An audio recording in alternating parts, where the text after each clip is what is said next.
இன்னைக்கு நம்ம இந்த ட்ராமாவோட நெக்ஸ்ட் எபிசோட் பார்க்கலாமா? சேனல் யாருன்னா புதுசா பார்த்துட்டு இருக்கீங்கன்னா கொஞ்சம் மறந்துடாம சப்ஸ்கிரைப் பண்ணி விட்டு பாருங்க. கூடவே பெல் ஐக்கனை கிளிக் பண்ணிக்கோங்க. வீடியோஸ் உங்களுக்கு பிடிச்சிருக்குன்னா ஒரு லைக்கை தட்டி விட்டுருங்க. இப்போ நம்ம இந்த எபிசோட்குள்ள போலாமா? எபிசோடோட ஸ்டார்டிங்ல ஹீரோனோட அப்பாவும் ஹீரோவோட அம்மாவும் ஒருத்தர் மீட் பண்ணிக்கிறாங்க. ஆனா ரெண்டு பேருக்குமே எதுவுமே நினைவுல இல்ல. ஹீரோ என்னடா இது, எப்படி ரெண்டு பேருக்கும் ஒருத்தர் தெரியாம இருக்கும்? ஒருவேளை ரொம்ப வருஷத்துக்கு அப்புறம் மீட் பண்றாங்களா, மறந்துருக்க கூட வாய்ப்பு இருக்குமே என்னமோ. இந்த அம்மாவன்னு திரும்பி பார்த்தா அவங்க அம்மாவை காணோம். டைரக்டா கடைக்குள்ளவே வந்துட்டாங்க. கொஞ்ச நேரத்துக்கு முன்னாடி நான் கால் பண்ணப்ப நீங்க தானே எடுத்தீங்க. அம்மா அன்சி எங்க போனாரு அப்படின்னு சொல்லி கேக்குறாங்க. அவங்க அம்மா இல்லங்க, அவர் வெளில போயிருக்காரு, இன்னும் வரலன்னு.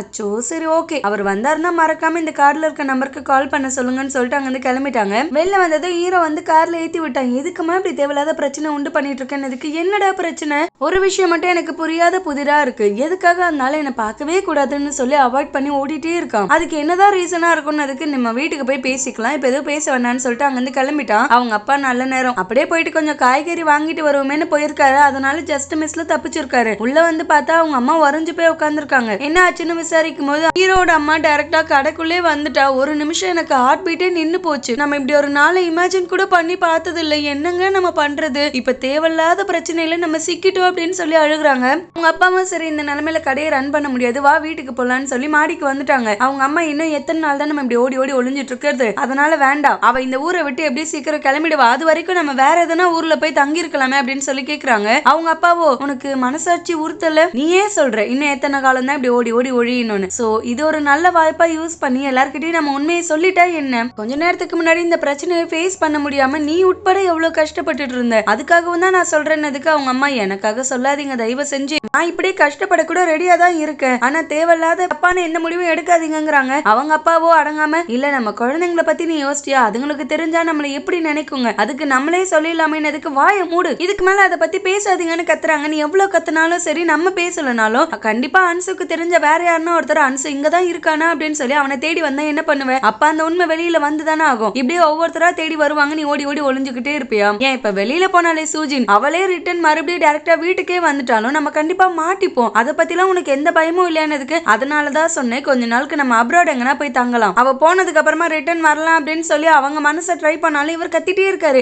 எத்தனை காலம் தாண்டி இங்க இருந்து அங்க அங்கிருந்து இங்கன்னு சொல்லி என்ன ஓட வச்சுக்கிட்டே இருப்ப, உனக்கு கூச்ச நாச்சமே கொஞ்சம் கூட வரவே இல்லையா? இவ்வளவு கஷ்டப்பட்டு நம்ம எதுக்கு இந்த தேவையில்லாத வேலையை பண்ணணும், அதுக்கு உண்மையவே சொல்லிடலாமோன்னு. அதனால ஒரு நாளாச்சும் நம்மளுக்கு நிம்மதி இருக்கா அப்படின்னு சொல்லி கத்துறாரு. அவங்க அம்மா எனக்கு மட்டும் ஆசையா என்ன, ஆனா நம்ம ஒரு விஷயத்த ஆரம்பிச்சிட்டோம், அதை நம்ம தான் முடிச்சாகணும், நடுவுல இல்ல எனக்கு அது செட் ஆகுதுன்னு சொல்லி திரும்பி போனா அது எல்லாருக்குமே பிரச்சனை, அது ஏன் உங்களுக்கு புரியவே மாட்டுதுன்னு பாவம் பயங்கரமா அழுகுறாங்க. அவங்க அப்பாவும் உனக்கு கொஞ்சம் கூட அஞ்சுங்கிய பார்த்து கில்ட்டியா ஃபீல் ஆகல, அந்த பையனோட அப்பாங்கிற ஸ்தானத்தை நான் திருடி இருக்கேன், அது எனக்கு எவ்வளவு குத்திட்டே இருக்கு தெரியுமானதுக்கு எனக்கும் கஷ்டமா தான் இருக்கு. உங்களுக்கான பெயின் வெறும் அஞ்சுங்கிக்கு இப்படி ஒரு துரோகத்தை பண்றமேங்கிறது மட்டும்தான், ஆனா நான் நம்ம 4 குழந்தைங்களுக்கும் சேர்த்து ஒரு துரோகத்தை பண்றேன். இந்த விஷயம் வெளியில தெரிஞ்சிச்சுன்னா என் குழந்தைங்க நிம்மதியான ஒரு வாழ்க்கையை வாழ முடியும்னு நினைக்கிறீங்களா? உங்களால இந்த விஷயத்தை ஹேண்டில் பண்ண முடியாதுங்கிறது எனக்கு தெரியும், அதனால தான் இத்தனை வருஷமா நான் ஹேண்டில் பண்ணிட்டு இருக்கேன். நடந்த எல்லாத்தையும் மறுபடியும் நான் அழிச்சிட்டு புதுசா ஒரு கோடு போடுறேன் நினைச்சா அது யாராலையுமே முடியாத ஒண்ணு. சோ இதை என்கிட்ட விட்டுருங்க, நான் பாத்துக்கிறேன் அப்படின்னு சொல்லி எப்படியோ அவர் மைண்டையும் பிரெயின் வாஷ் பண்ணி விட்டாங்க. அக்கக்காரி என்னதான் நம்ம பிரிஞ்சிடலாம் அப்படிங்கிற ஒரு முடிவுக்கு வந்தாலும் இவரை விட்டு அவரால் இருக்க முடியல. ஒரு போன் கூட பண்ணி சமாதானப்படுத்தல பாரு அப்படின்னு சொல்லி காண்டாகிட்டு தான் இருக்கா. நேரத்துக்கு வெளில காலிங் பில் அடிக்கவே சந்தோஷமா போய் திறந்துட்டு அப்படியே சோகமா மூஞ்ச வச்சுட்டு நடிக்கிறா. என்ன எனக்கு தூக்கம் வருது, இப்ப என்னால பேச முடியாதுன்னு சொல்லி கதவை அடிக்கலான்னு பார்த்தா அவர் உள்ள வந்துட்டாரு. இங்க பாரு, கண்டிப்பா நான் உன்னை ரொம்ப டிசப்பாயிண்ட் பண்ணிருக்கேன், நான் உன்னை நிறையவே கஷ்டப்படுத்திருக்கேன் எனக்கு புரியுது, ஆனா இதுக்காகலாம் என்னால உன்னை விட்டு வாழ முடியாது, பிளீஸ் தயவு செஞ்சு புரிஞ்சுக்கோ, நம்ம கான்ட்ராக்ட்ல எப்படி இன்னும் நிறைய டைம் இருக்குல்ல, அது வரைக்குமாச்சும் எனக்கு வாய்ப்பு கூட, நான் என்னோட இன்னசென்ஸை ப்ரூவ் பண்ண மேக்ஸிமம் ட்ரை பண்றேன், ப்ளீஸ் தயவு செஞ்சு அக்செப்ட் பண்ணிக்கோ, அந்த 50 பாயிண்ட் நான் இழந்ததையும் மறுபடியும் கொண்டு வரேன்னு கேக்குறாரு. கக்காரி உன்னை விட்டு பிரியணும்னு எனக்கும் தோணுது, பட் இருந்தாலும் நம்ம கான்ட்ராக்ட்ல டைம் இருக்குல்ல, ஒரு வாய்ப்பு கொடுக்குறேன், ஆனா உங்க அம்மா நம்ம 2 பேருக்கு நடுவுல வந்தாங்கன்னா நான் இதுக்கு மேல சும்மா இருக்க மாட்டேன், நீ கண்டிப்பா உங்க அம்மாவை வைக்க வேண்டிய இடத்துல வச்சுதான் ஆகணும்னவே, நீ எது சொன்னாலும் சரி அப்படின்னு சொல்லி அக்செப்ட் பண்ணிக்கிறாரு. அப்புறம் என்ன ஒரு வழியா சமாதானமாகி 2 பேரும் ஒன்னு சேர்ந்துடுறாங்க. ஆனா இவரா அந்த வீட்டை விட்டு நம்ம வெளில போலான்னு கேட்டாலும் அக்கா கறி ஒத்துக்க மாட்டா. ஏன்னா அவளோட லா படி அவ ஒரு ரூல் போட்டிருக்கால, இந்த வீட்டை விட்டு நாங்க அவ்வளவு சீக்கிரம் வெளியில போக மாட்டோம், இந்த ரூல்லாம் நீங்க பிரேக் பண்ணாதான் போவோன்னு, அதுபடி நான் போக முடியாது, அது எல்லாத்தையும் உங்க அம்மா பிரேக் பண்ண வேணா நம்ம கிளம்பி போயிட்டே இருக்கலாம், அது வரைக்கும் அவங்களுக்கான நேரத்தை நம்ம ஒதுக்கி கொடுப்போம், நம்ம எங்கேயும் போக வேண்டாம் அப்படின்னு சொல்லிடுறா. அவங்க அம்மா அவங்க அப்பாவை வெக்கேஷன் போறாரு அப்படின்னு சொல்லி பசங்க எதிர்க்க சொல்றாங்க. பசங்க சரி ஓகே நீங்களும் போயிட்டு வாங்கன்னா அவங்க அம்மா நான் போல உங்க அப்பா மட்டும் தான் போறாருன்னதோ இவங்களுக்கு ஏதோ ஒரு பிரச்சனை ஓடிட்டு இருக்குங்கிற மாதிரி உள்ளுக்குள்ள ஃபீல் ஆகுது. அவங்க அப்பாவும் இப்போதைக்கு நான் ஃபிஷிங் மட்டும் போறேன், வெக்கேஷன் பத்தி அப்புறமா யோசிக்கலாம்னு சொல்லி ஃபிஷிங்க்கு தனியாவே கிளம்பி போயிட்டாரு. அந்த ஃபேமஸ் ஃபேமஸ் ஆக்டரோட மேனேஜருக்கு வயிறு வலிங்கிறதுனால திடீர்னு போயிட்டாரு. ஆனா அவனுக்கு ஒரு மேனேஜர் இருந்தாகணும்ல. ஹீரோனுக்கு அந்த எக்ஸ்பீரியன்ஸ் இருக்கவே கொஞ்ச நேரத்துக்கு மட்டும் அவனுக்கு மேனேஜரா இரு அப்படின்னு சொல்லி அனுப்பி வைக்கிறாங்க. அவனும் பயங்கர குஷியாகிட்டான். ஐயோ நீ எனக்கு மேனேஜரா வருவேன்னு தெரிஞ்சிருந்தா நான் அந்த பையல லாங் லீவாவே எடுக்க வச்சிருவானே, பயங்கர சந்தோஷமா இருக்கு அப்படின்னு சொல்லி ஹீரோயின் கிட்ட பேசிட்டு அந்த ஷூட்டிங் ஸ்பாட்க்கு வராங்க. ஹீரோவா அங்கதான் இருக்கான். ஹீரோயின் சரி ஏதோ கடமைக்கு ஹாய் சொல்லுவோன்னு சொல்றா. ஆனா அந்த பைய திமிரா மூஞ்சி திருப்பிட்டு அங்கிருந்து கிளம்பி போயிட்டான். அந்த டாக்டர் ஹீரோவை டைரக்டா ஷூட்டிங் ஸ்பாட்க்கே வந்து அங்கிருந்து கூட்டிட்டு போகுது. ஹீரோயின் பார்த்துட்டு இவன் என்ன வாண்டடா போயிட்டு பிரச்சனையில சிக்கணும்னு ஆசைப்படுறானா என்னன்னு தெரியலையே. இந்த விஷயம் வெளியில தெரிஞ்சுச்சுன்னா எவ்வளவு பெரிய இஷ்யூ ஆகும். ஓவரா சீன் போட்டுட்டு இருக்கான். எக்கன்னா கெட்டு ஒழிகிறான் அப்படின்னு சொல்லி காண்டுல கத்திட்டு இருப்பா. அந்நேரத்துக்கு ஃபேமஸ் ஆக்டரும் அந்த இடத்துக்கு வந்துட்டாரு. என்ன நான் உன்னை டேட்டு கூப்பிட்டேன், இன்னும் எனக்கு எந்த பதிலும் சொல்லவே இல்லைன்னதுக்கு நீங்க ஏன் தேவையில்லாம என்ன போட்டு இப்படி டார்ச்சர் பண்ணிட்டு இருக்கீங்க, என்னைய டேட்டு கூப்பிடுறதுக்கு உங்களுக்கு எதனா ரீசன் இருக்கா அப்படின்னு கேக்குறா. அவரு நிறைய ரீசன்ஸ் இருக்கு, அதான என்னால இப்ப சொல்ல முடியாது, டேட்டுக்கு வரேன்னு சொல்ல அப்புறமா சொல்றேன் அப்படின்னு சொல்றான். பிராண்டியா அவங்க வீட்டுக்காருக்கு பிடிச்சதா எல்லாமே பார்த்து பார்த்து சமைச்சு வச்சிருக்கு. ஏன்னா அதை பார்த்துட்டாச்சு அந்த மனுஷன் மனசு மாறி இந்த கிராஜுவேஷனுக்கு ஒரு முட்டுக்கடு போடுவாரு அப்படின்னு போய் கூட்டிட்டு வராங்க. உங்களுக்கு பிடிச்சதா எல்லாமே சமைச்சு வச்சிருக்கேன், உட்காந்து சாப்பிடுங்கன்னு. அந்த மனுஷன் உட்காரும் போதே கேட்கிற கேள்வியே அந்த கிராஜுவேஷன் பண்ணிக்கலாமா, உனக்கு ஓகேவான்னு கேக்குறாரு. இவங்க இல்ல எனக்கு அதுக்கெல்லாம் விருப்பம் இல்லையே, அதை பத்தி எதுக்கு இப்ப பேசிக்கிட்டு, ஒழுங்கா சாப்பிடுங்கிறாங்க. ஏண்டி நல்ல நாள்ல ஒரு பச்சை தண்ணி கேட்டா கூட மொண்டு கொடுக்க மாட்டேன், இன்னைக்கு என்னன்னா இவ்வளவு சமைச்சு வச்சிருக்க, இதெல்லாம் பார்த்துட்டு நான் மனசு மாறிடுவேன்னு நினைக்கிறியா? நீ என்ன சொன்னாலும் சரி எனக்கு மனசு மாறாது. இவருக்குன்னு ஒரு குறிப்பிட்ட தொகை அவங்க கொடுக்கணும் போல, அந்த தொகையை நீ கொடுத்துதான் ஆகணும்னு அவங்க என்னால கொடுக்க முடியாது, என்னால உங்களை விட்டு வாழவும் முடியாது அப்படின்னு சொல்லி ஸ்ட்ராங்கா சொல்றாங்க. அவரு நீ என்ன சொன்னாலும் சரி என் மனசு மாறாது, நல்லா முடிஞ்சதை பாத்துக்கோன்னு சொல்லிட்டு அவர் அந்த வீட்டை விட்டே காலி பண்ணி வெளியில போறாரு திங்ஸ் எல்லாம் எடுத்துக்கிட்டு. அக்கா கறி வரும்போது ஒரு போர்டோடவே வரா. நான் உங்ககிட்ட சில விஷயங்களை டீடைல்டா எக்ஸ்பிளைன் பண்ண வேண்டியது இருக்கு, அதுக்காக தான் இந்த போர்டு. நீங்க பண்ண விஷயங்களுக்கு நீங்க கில்ட்டியா ஃபீல் பண்றீங்களா இல்லையான்னு கேக்குறா. அது தெனாவட்டா ஏண்டி நீ ஃபர்ஸ்ட் வந்து என்கிட்ட பேசியிருந்தா நான் கில்ட்டியா ஃபீல் பண்ணிருப்பனோ என்னமோ, நீ எல்லார்கிட்டயும் போட்டு காமிச்சா நான் எப்படி கில்ட்டியா ஃபீல் பண்ணுவேன், எனக்கு அப்பெல்லாம் ஒன்னும் இல்லைன்னு நக்கலா சொல்லுது. அக்கா கறி உங்க பிள்ளை ஓயாம என்ன சொன்னார் தெரியுமா, இந்த வீட்டை விட்டு நம்ம வெளியில போயே ஆகணும், இதுக்கு மேல இங்க இருக்கவே கூடாது, எங்க அம்மா நிறைய கான்ட்ராக்ட் விஷயத்துல பிரேக் பண்ணிட்டாங்க, எதுக்கு நீ அவங்களுக்கு வாய்ப்பு கொடுக்கறன்னு கேட்டாரு. ஆனா நான் தான் பாவம் வயசானவங்க, நம்ம சொல்லி புரிய வைப்போம், அப்புறம் அவங்க கான்ட்ராக்ட்ல இருக்க எல்லாத்தையுமே ஃபாலோ பண்ணுவாங்க அப்படின்னு சொல்லி வாக்குறுதி கொடுத்திருக்கேன். இப்ப நீங்க என்ன பண்ண போறீங்க, இனிமேட்டாச்சும் எல்லாமே கரெக்டா பண்ணுவீங்களான்னு கேட்டா நான் கரெக்டா இருப்பேன் அப்படின்னு சொல்லுது. லாஸ்டா ஒரு வார்னிங்க கொடுத்துடுறா, மறுபடியும் அந்த கான்ட்ராக்ட் விஷயத்துல இருந்து எதனா நீங்க பிரேக் பண்ணீங்கன்னா அதுக்கப்புறம் நான் சும்மா இருக்க மாட்டேன், நானும் உங்க பிள்ளை இந்த வீட்டை விட்டு வெளில போயிடுவோம், அதை மட்டும் மனசுல நிறுத்திக்கோங்கன்னா நீ என்ன மிரட்டிட்டு இருக்கியா அப்படின்னு சொல்லி கேக்குது. நான் மிரட்டுற மாதிரி உங்களுக்கு தெரியும், ஆனா நான் மிரட்டல, நான் கொல்ல வெறியில இருக்கேன், ஆனா நான் வெளியில காமிச்சனா கூச்சநாச்சமே இல்லாம கையில கை கட்டு போட்டுட்டு இவ்வளவு நாள் சுத்திட்டு வந்துட்டு இருந்தீங்க, நான் எதனா சொன்னா நான் எதுவுமே சொல்லல, அதனால நான் சொல்றபடிதான் இனிமே நீங்க இருக்கணும் அப்படின்னு சொல்றா. அது இப்ப எது சொன்னாலும் ஓகேன்னு சொல்ற மாதிரி இருக்கு, ஏன்னா அவர் ஆல்ரெடி வெளியில கிளம்பி போயிட்டாரு, இவங்களும் போற மாதிரி இருந்துச்சுன்னா அது இன்னும் கஷ்டத்தை உண்டாக்கிடும்ல, அந்த பயத்துல எல்லாத்துக்குமே ஓகேன்னு சொல்லிட்டு இருக்கு. சிலுக்கு செக்அப்காக வந்திருக்கு, போன வாட்டி சொன்னதே தான் இப்பயும் சொல்றாங்க, நீங்க ரெஸ்டே எடுக்கிறது இல்ல, அதனால பாப்பா கொஞ்சம் கூட வளரவே இல்ல, அப்படியே குட்டியாவே இருக்கு, இதே மாதிரி நீங்க பண்ணிட்டே இருந்தீங்கன்னா கண்டிப்பா பாப்பாக்கு தான் பிரச்சனை ஆகும், உங்க ஹெல்த்தையும் நீங்க கொஞ்சம் பாத்துக்கணும், அட்லீஸ்ட் ஒரு 1 வீக் ஆச்சும் நீங்க ரெஸ்ட் எடுக்கணும் அப்படின்னு சொல்லி ஸ்ட்ராங்கா சொல்லிட்டாங்க. அதுவும் இல்லாம இவ வயித்துல வளருது இப்ப ஒரு பொண்ணு, அதையும் சொல்லி அந்த குழந்தையோட ஸ்கேனையும் காமிக்கிறாங்களா, அந்த குழந்தையோட ஸ்கேனை பார்த்ததுமே இவளுக்கு மனசு மாறிட்டு சரி ஓகே இதுக்கு மேலேயே வேலைன்னு சொல்லக்கூடாது, குழந்தைய தான் கன்சிடர் பண்ணணும்னு லீவ் லெட்டரை டைப் பண்ணிட்டு இருப்பா.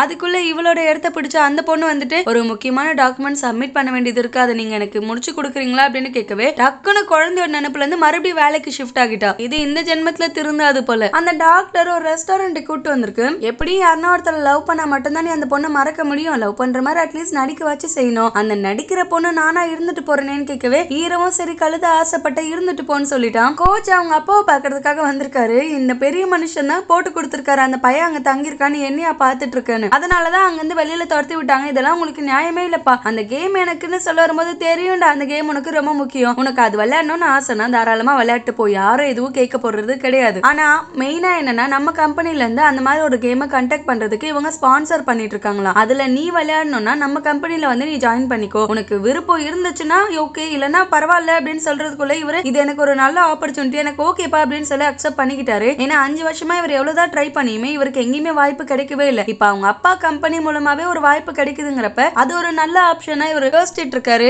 ரேன் கிட்ட சொல்லன்னு வந்தா அவளை வேலை விட்டு தூக்கிட்டு இருக்காங்க, ஆல்ரெடி கான்ட்ராக்ட் முடிய போகுதுன்னு சொல்லிட்டு இருந்தாங்கல்ல, கான்ட்ராக்ட் முடிஞ்சதுக்கு அப்புறம் உங்ககிட்ட பெருசா பெர்ஃபார்மன்ஸ் இல்ல வேலை விட்டு போன்னு துரத்து விட்டாங்க. இந்த செலிபிரிட்டிஸ்க்கு வர கிஃப்ட் எல்லாம் பிரிச்சு கொடுக்குற டிபார்ட்மெண்ட் ஹீரோயின் தானே, அங்க நிறைய கிஃப்ட் இருக்கும், எல்லாமே ஃபேமஸ் ஆக்டருக்கான கேட்ட இல்ல எல்லாமே ஹீரோ வருது, நீயே அவனை கொண்டு போய் கொடுன்னது சந்தோஷமா போட்டோ எல்லாம் எடுத்து வச்சுக்கிறா. கூட இருக்கவங்களே கேக்குறாங்க உனக்கு எதுக்கு இவ்வளவு கொஷின் இருக்கு, ஆமா பின்ன நான் தானே அவனோட மேனேஜரா இருந்தேன், அவன் அடிமட்டத்துல இடத்துல இருந்து வரப்ப கொஞ்சம் சந்தோஷமா இருக்கு. அதுக்காக தான் சொல்லி எல்லாத்தையும் செக் பண்ணி கொண்டு போயிட்டு ஹீரோட அந்த வேன்ல வச்சிருவா. அப்ப ஹீரோவும் அந்த இடத்துக்கு வரான். இவன் எல்லாத்தையுமே செக் பண்ணிட்டு நீங்க ஒரு வாட்டி செக் பண்ணிக்கோங்கன்னு சொல்ற. ஹீரோ பரவாயில்ல இருக்கட்டும்னு சொல்லிட்டு அங்க வந்து கிளம்புறான். இவன் நான் சொல்லக்கூடாது, பட் இருந்தாலும் உங்களோட முன்னாள் மேனேஜருங்கிற கடமையில சொல்றேன், உங்களோட கேர்ள் ஃபிரெண்ட் ஓயாம இங்க வந்துட்டு இருந்தாங்கன்னா அது ஒரு ரூமரா ஸ்ப்ரெட் ஆகி உங்க பேரையே கெடுக்க கூட வாய்ப்பு இருக்கு. கொஞ்சம் பார்த்து பதுசா நடந்துக்கோங்க அப்படின்னு சொல்லுவா. அதுக்குள்ள ஹீரோட பழைய மேனேஜர் வந்ததும் அவர்கிட்ட கொடுத்துட்டு ஹீரோயின் அங்கிருந்து கிளம்பிட்டா. பாட்டிமா ஃபேமிலி அந்த டிவி ப்ரோக்ராம்ல கலந்துக்கணும்னு ஆசைப்பட்டாங்கல்ல, அதுக்கு முன்னாடி ஒரு எக்ஸாம் எழுதணும். அந்த எக்ஸாமுக்கு 4 பேருமே அப்ளை பண்றாங்க. ஆனா பாட்டிமா மட்டும்தான் அதுல வின் பண்ணிருக்காங்க. அக்கா அவங்க ஹஸ்பண்ட் கூப்பிட்டு வீட்டுக்கு வந்திருக்கா. ஹீரோ இல்லன்னதும் இவளுக்கு கொஞ்சம் கஷ்டமா இருக்கு. அவ டைரக்டா ஹீரோக்கே கால் பண்ணி, என்னையா நீ வீட்டுல இல்ல, நான் வந்திருக்கேன், உன்னை பாக்கணும்னு ஆசையா இருக்கு, உடனே கிளம்பி வா அப்படின்னு சொல்லி கூப்பிடுறா. ஹீரோ ஆத்தாடி ஆத்தா, நீ எல்லாம் எனக்கு போனே பண்ண மாட்டேன், நீ கூப்பிட்டு நான் வராம இருப்பேன்னா அதை உடனே கிளம்பி வரேன்னு சொல்லிட்டு அங்க இருந்து கிளம்பிட்டான். அவங்க அப்பா தனியா இருட்டுல உட்காந்து மீன் பிடிச்சிட்டு இருப்பாரு. அப்ப பிளாஷ்பேக்கை யோசிச்சு பாக்குறாரு. அந்த பிளாஷ்பேக்ல அவங்க அம்மா நிறைய மாசம் பிரெக்னெண்டா இருக்காங்க. ஆனா என்னதான் அவரோட பேரை மட்டுமே இவர் எடுத்திருந்தாலுமே இவருக்கு அது உள்ளுக்குள்ள பயங்கர கில்ட்டியா சுத்திட்டே இருந்திருக்காரு. ஒரு போலீஸ் எதிரில வர்றத பார்த்தா கூட ஒரு மாதிரி வடவடுத்து போயிட்டு இருந்திருக்காரு. தூக்கமே வராது இவருக்கு முக்கவாசி நேரம். ராத்திரி தூங்கிட்டு இருந்த மனுஷன் டக்குன்னு கண்ணு முழிச்சு, ஐயோ என்னால இதுக்கு மேல இப்படி வாழ முடியாது, என்ன மன்னிச்சிரு, நான் போயிட்டு டைரக்டா போலீஸ்லயே சரண அடைஞ்சிடுறேன் அப்படின்னு சொல்லிட்டு அவர் பாட்டு பிரெக்னெண்டா இருக்கான்னு கூட பார்க்காம விட்டுட்டு அங்கிருந்து கிளம்பிட்டாரு. போலீஸ் ஸ்டேஷன் வாசல் வரைக்கும் போனவரு உள்ள போக தைரியம் இல்லாம வெளில நின்று அழுதுட்டு இருக்காரு. அவங்க அம்மாவும் பாவம் கஷ்டப்பட்டு அந்த நிலைமையிலேயே வந்து பாக்குறாங்க. இவர் அழுவுறத பார்த்ததும் அவருக்கும் அழுகையா வந்துருச்சு. வயிற்றுல இருக்க அந்த குழந்தைக்காக தான் இவ்வளவும் பண்ணிருக்காங்க. குழந்தைன்னு ஒண்ணு பிறந்ததுக்கு அப்புறமா தான் இவர் மனசு தேறி இதுக்கு மேல இந்த பேர் தான் நம்மளோடது, நம்ம எதையும் மாத்தக்கூடாது அப்படின்னு சொல்லி அந்த அன்சுங்கிற நேம்ல வாழ்ந்திருக்காரு. அதை யோசிச்சு உட்காந்து அழுதுட்டு இருந்திருப்பாரு. அப்ப ஹீரோ மெசேஜ் அனுப்பி விட, நானும் எங்க வீட்டுக்கு வரேன்ப்பா, நீங்க எங்க இருக்கீங்கன்னு. பிள்ளைங்க வருதுன்னு சொன்னதுமே வீட்டுக்கு வந்துட்டாரு. அவங்க அம்மா என்ன ஆச்சு, அதுக்குள்ள வந்துட்டீங்க, என்ன விஷயம் அப்படின்னதுக்கு,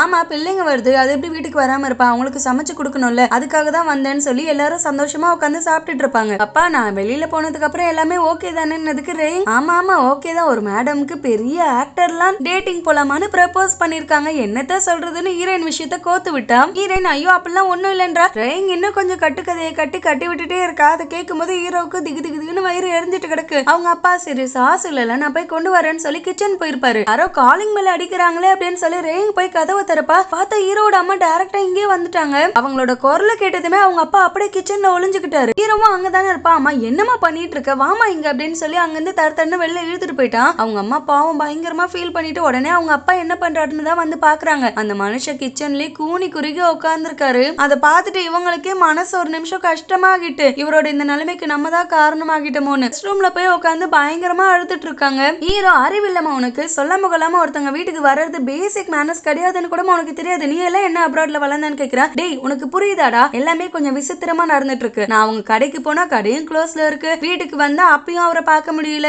எனக்கு காலும் பண்ண மாட்டாரு, எனக்கு கான்டாக்டும் பண்ண மாட்டாரு, எல்லாமே கொஞ்சம் எனக்கு வித்தியாசமா நடந்துட்டு இருக்க மாதிரி ஃபீல் ஆச்சு. அதனால தான் இன்னைக்கு எப்படின்னா இருந்தாலும் பார்த்தே ஆகணும்னு சொல்லி நான் வந்தேன், எனக்கு என்னமோ இது சரிப்பட்டு வரல அப்படின்னு சொல்றாங்க. இவன் நீங்க நினைக்கிற மாதிரி அவர் கிடையாதுமா, ஏமா எல்லாரையும் உங்களை மாதிரியே நினைக்கிறீங்களா, அந்த அப்ராட்ல இருந்தப்ப நான் கொஞ்சம் கூட நிம்மதியாவே இல்ல, சந்தோஷம்னா என்னங்கறத நான் இங்க வந்துதான் தெரிஞ்சுக்கிட்டேன், ஒரு குடும்பம்னா எப்படி இருக்குங்கிறதையும் நான் இங்க வந்துதான் புரிஞ்சுக்கிட்டேன், உங்க கூட வாழ்ந்த வாழ்க்கைலாம் ஜஸ்ட் ஒரு வெறுமை மட்டும்தான், ஒரு ஃபேமிலியாவே என்னால கன்சிடர் பண்ண முடியலன்னு தான் அவங்க அம்மா. அப்ப இத்தனை நாள் உன் மனசுக்குள்ள இதை தான் வச்சுட்டு இருந்தியா அப்படின்னு சொல்லி கேக்குறாங்க. இவன் ஆமாமா, நான் எப்படி சொல்லி உங்களுக்கு புரிய வைக்கிறதுன்னு தெரியல, நான் இங்க வந்ததுக்கு அப்புறம் ஃபேமிலி தான் இப்படிதான் இருக்கும் அப்படிங்கிற அந்த அரவணைப்பை என்னால ஃபீல் பண்ண முடிஞ்சிச்சுமா. நம்ம குடும்பத்துல நீங்க ஒரு பக்கம், என்னோட ஸ்டெப் டாட் ஒரு பக்கம், நான் ஒரு பக்கம், சும்மா நீங்க 2 பேர் வெளியில போறப்போ ஒரு மூலையில நான் வந்துட்டு இருப்பேன், அது எனக்கு சந்தோஷமான வாழ்க்கைன்னு நீங்க நினைச்சீங்களாமா, இல்ல நான் இப்பதான் சந்தோஷமா இருக்கேன், தயவு செஞ்சு அதை கெடுக்காதீங்க, அப்படியே அந்த பழைய வாழ்க்கைக்கு நான் திரும்ப விருப்பப்படலன்னு சொல்றான். அவங்க அம்மா சரி ஓகேன்னு சொல்லிட்டு அங்க இருந்து கிளம்புறாங்க. இவன் ஏதோ சொல்ல வரான், இல்ல எனக்கு எல்லாமே ஓகே தான், நான் அப்புறமா பேசுறேன்னு சொல்லிட்டு அழுதுட்டே அங்க இருந்து கிளம்பிட்டாங்க. ஏன்னா இத்தனை நாள் மனசுக்குள்ள இதெல்லாம் வச்சுட்டு இவன் சொல்லவே இல்லைல்ல, அதை நினைச்சு இவங்க ஒரு பக்கம் பயங்கரமா அழுதுட்டு இருக்காங்க. அவனோட போட்டோ வச்சு பார்த்துட்டு அதுக்கப்புறம் இவங்களோட ஹஸ்பண்டுக்கு கால் பண்ணி எனக்கு டிக்கெட்டை புக் பண்ணுங்க, நான் இன்னைக்கே இங்க இருந்து கிளம்பிடுறேன் அப்படின்னு சொல்லிட்டு அங்க இருந்து கிளம்புறாங்க. கிளம்புறதுக்கு முன்னாடி ஹீரோவை கூப்பிட்டு பேசுறாங்க. மன்னிச்சிருப்பா, உன் மனசுக்குள்ள என்ன இருக்குங்கிறத இத்தனை நாள் புரிஞ்சுக்காத ஒரு ஜடமா அம்மா இருந்திருக்கேன், இப்ப நீ உங்க அப்பா கூட சந்தோஷமா இருக்கேன்னு சொல்ற, அதை கெடுக்க நான் விருப்பப்படல, நான் கிளம்புறேன், நீ ஹாப்பியா இருன்னு சொல்லுவாங்க. அம்மா நான் எதனா லைனை கிராஸ் பண்ணி பேசிட்டேன்னு இல்ல இப்பயாச்சும் சொன்னியே, அப்பதான் அம்மாக்கு உரைக்குது, தூரம் நான் வந்ததுக்கு அப்புறம் தான் அதை தெரிஞ்சுக்கணும்னு எனக்கு இருக்கு போல, நான் கிளம்புறேன் அப்படின்னு சொல்லிட்டு கிளம்புறாங்க. அங்கிள் டைரக்டா சீப்ராண்டி கிட்ட கேட்டு கிடைக்கல, அதனால பிள்ளைங்க வழியா மூவ் பண்ணுவோமேனா அக்கா கறி அவங்க ஆளையும் கூப்பிட்டு அந்த கிராஜுவேஷன் என்னன்னு சொல்லி புரிய வச்சு அதை இவகிட்ட இருந்து நான் வாங்கிட்டு தனியா போக போறேன் அப்படின்ற மாதிரி சொல்றாரு. ஹீரோ அவங்க அம்மாவை ஏர்போர்ட்டுக்கு கூட்டு வந்துட்டு இருப்பான். அப்ப அவங்க அம்மா அவனையும் வெறிக்க பார்த்து சிரிக்கிறாங்க. என்ன ஆச்சுமா ஏன் சிரிக்கிறீங்கன்னா, நீயும் அப்படியே உங்க அப்பா மாதிரி தான் வண்டி ஓட்டுற, உங்க அப்பாவை வண்டி ஓட்டுறதுல அடிச்சுக்கவே முடியாது தெரியுமா, ஒரு வாட்டி நானும் அவரும் கார்ல போயிட்டு போயிட்டு இருக்கப்ப இதே மாதிரி ஸ்பீடா ஓட்டிட்டு போயிட்டு ஒரு வண்டியில இடிச்சு ஒரு பெரிய விபத்தே ஏற்பட்டுருச்சு. விபத்துல உயிரே போயிருக்க வேண்டியது ஜஸ்ட் மிஸ்ல தப்பிச்சாரு. அதுக்கான காயம் கூட ரொம்ப பெரிய ஒரு காயம் அவரோட முதுகுல இருக்குன்னதோ ஹீரோ இல்லையே அவர் முதுகுல அப்படி எந்த காயமும் இல்லையே, அதுக்கு வாய்ப்பும் இல்லைங்கிறா. அவங்க அம்மா டேய் எனக்கு தெரியுமா உனக்கு தெரியுமா, அந்த காயம் எல்லாம் போகிறதுக்கு வாய்ப்பே இல்ல, கோடு போட்டு விட்ட மாதிரி அவ்வளவு பெரிய தழும்பு இருக்கும், மேபி நீ பாத்திருக்க வாய்ப்பு இல்லாம இருக்குன்னதுக்கு ஹீரோ இல்லம்மா நான் அவர் முதுக பாத்திருக்கேன், அன்னைக்கு குளிக்கும் போது அவருக்கு சோப்பு போட்டு விட்டேன், ஆனா அப்ப கூட அவர் முதுகுல அவ்வளவு பெரிய தழும்பை நான் பார்த்ததே இல்லம்மா அப்படின்னு சொல்றான். அம்மா என்ன சொல்ற, அதுக்கெல்லாம் வாய்ப்பே இல்ல, அது போகிறதுக்கும் வாய்ப்பு இல்ல, பிளாஸ்டிக் சர்ஜரியே பண்ணிருந்தாலுமே கண்டிப்பா அதோட சின்ன சின்ன தழும்பாச்சு தெரியறதுக்கு நிறையவே வாய்ப்பு இருக்குங்கிற மாதிரி தான் சொல்றாங்க. அவங்க போறதுக்கு முன்னாடி ஹீரோ கிட்ட ஒரு போட்டோவை கொடுக்குறாங்க. உங்க அப்பாவும் நானும் கடைசியா கல்யாணம் பண்றதுக்கு முன்னாடி எடுத்த போட்டோ இது வச்சுக்கோன்னு. ஹீரோ என்னது இவர் தான் என்னோட அப்பாவா, பாக்குறதுக்கு நிறையவே வித்தியாசப்பட்டிருக்காருல, அதனாலதான் மேபி உங்களால கண்டுபிடிக்க முடியல என்னமோ அப்படின்னு சொல்லுவான். என்னால கண்டுபிடிக்க முடியல, நான் எப்ப அவரை பார்த்தேன்னு கேக்குறாங்க. அன்னைக்கு உங்களை கிராஸ் பண்ணி அவர் போனாருமா, அப்பயும் உங்களால கண்டுபிடிக்க முடியல, அவருக்குமே நீங்க சரியா ஞாபகத்துல இல்லைன்னதுக்கு இல்ல எனக்கு ஒரு விஷயம் மட்டும் புரியல தம்பி, சேஞ்ச் ஆயிருந்தா மேபி என்னால அவரை கண்டுபிடிக்க முடியாம போயிருக்கலாம், ஆனா அவரால் என்ன கண்டுபிடிக்காம போக வாய்ப்பே இல்லை, அப்ப இருக்க மாதிரிதான் நான் இப்ப வரைக்கும் இருக்கேன், 1 year என் கூட ஒன்னா வாழ்ந்திருக்க மனுஷனால எப்படி என்ன மறக்க முடியும், என்னோட உருவம் அப்படியே தானே இருக்கு, இதுக்கு சுத்தமா வாய்ப்பே இல்லைங்கிறாங்க. ஹீரோக்கு மேலும் மேலும் அவங்க அப்பா மேல டவுட் ஆகிட்டே இருக்கு, ஒன்னு தப்பா இருக்கும் அப்படிங்கிற மாதிரியே ஃபீல் பண்ணிட்டு இருக்கான். அதோட இந்த எபிசோட் முடிஞ்சிச்சு. சீக்கிரமே இன்னொரு எபிசோடோட பார்க்கலாம். Thank you so much for watching. Bye.